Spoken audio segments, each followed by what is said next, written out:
Bon alors, pour qu'une mise en mouvement soit réussie, il faut bien sûr mettre le mental un petit peu de côté et faire davantage confiance à ton intuition.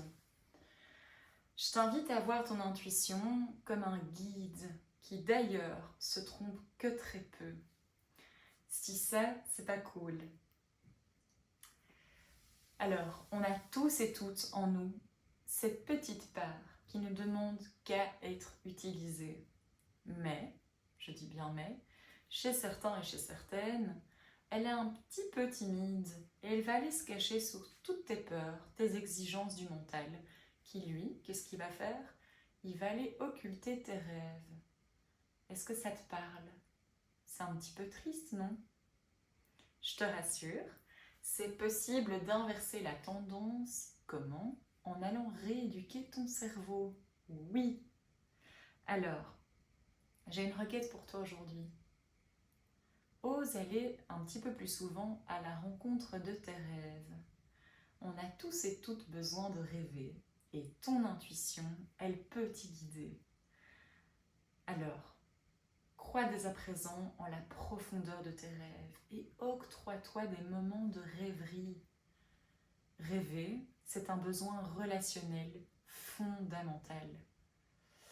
Et il y a des messages, il y a des blocages qui, eux, vont venir te décourager souvent. Par exemple, arrête de rêver, cesse un peu d'être dans la lune.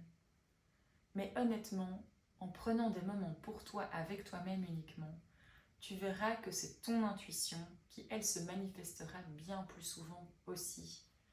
Alors, l'intuition, c'est un don qui vient de ton intérieur, de ta propre personne. Tu peux renommer, si tu veux, l'intuition comme ta petite voix ou ton moi profond, si tu préfères. Ça t'appartient. Ensuite, je vais t'inviter à faire un exercice de respiration lente et douce. Prends le temps vraiment d'inspirer doucement par le nez et d'expirer par la bouche. Jusqu'à ce que, en fait, tu arrives dans un état vraiment de zénitude et que tu sentes que ton corps se relâche et que ton mental, lui, il soit au repos. Alors, va certainement apparaître une idée improbable, inattendue. Elle va se présenter dans ton esprit. Ouvre-toi à l'inattendu, parce que voilà que vient l'intuition. Tu vois, c'est pas compliqué.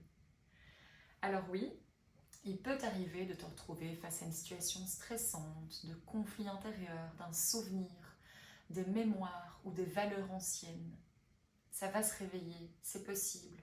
Tu peux ressentir même certaines émotions difficiles, tu peux ressentir des picotements, de la chaleur, rougir, ça peut être désagréable. Mais retiens que la façon de voir ces événements, elle t'appartient. Tu es le ou la seule responsable de décider de changer ta vision de la vie ou pas. Tu ne peux pas par contre changer la situation ou la personne qui est face à toi. Tu ne peux pas changer l'autre, même si honnêtement on t'en crève d'envie. Alors, essaye, si tu veux, si t'es têtu, et tu verras. Ce ne sera qu'une perte de temps, mais surtout, honnêtement, une perte d'énergie. Alors ne t'épuise pas à ça, c'est inutile.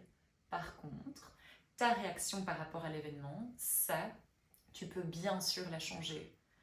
Donc retiens aussi que ce qui est fait, c'est fait. Tu ne peux pas revenir en arrière, c'est le passé, ok?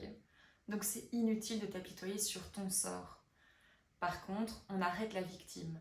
Par contre, ce que je t'invite à faire, c'est de consacrer dès à présent davantage de temps à muscler ce bel outil et ce cadeau qui réside, qui est en toi. Il est à portée de main et oui, c'est ton intuition. Et dernière chose, c'est peut-être aussi de noter en grand s'il faut. Tu peux prendre une feuille, tu peux prendre un bic, ce que tu veux, que dans la vie, ce n'est qu'une étape, une expérience sur ton chemin de vie qui te permet d'avancer et d'être toi-même. Chaque émotion n'est qu'un événement. Alors prends davantage le temps de digérer ces situations pour être plus zen. Et une fois dans cet état de zénitude, tu vas le ressentir au fond de toi. Seulement quand le calme va s'installer, voilà le moment idéal pour passer à l'action. Oui, pour te mettre en mouvement. c'est parti, let's go. Autre chose, retiens que tu es le seul ou la seule responsable de l'harmonie en toi. Alors ne cherche pas à changer l'autre, dès à présent, arrête ça et commence dès maintenant à consacrer davantage ton énergie, à trouver les solutions à partir de toi-même, pour toi-même. Bisous l'ego, bisous le mental, stop. Alors relie-toi à ton intuition, elle se trouve dans un espace de paix qui est situé à l'intérieur de toi et qui honnêtement ne demande qu'à être utilisé chaque jour. Alors si cette vidéo t'a amené une ou plusieurs clés de compréhension, n'hésite pas à liker ou à repartager, ça me permettra de continuer à faire bouger les choses, de continuer à guider et de continuer dans cette belle mise en mouvement. Je te remercie et à bientôt.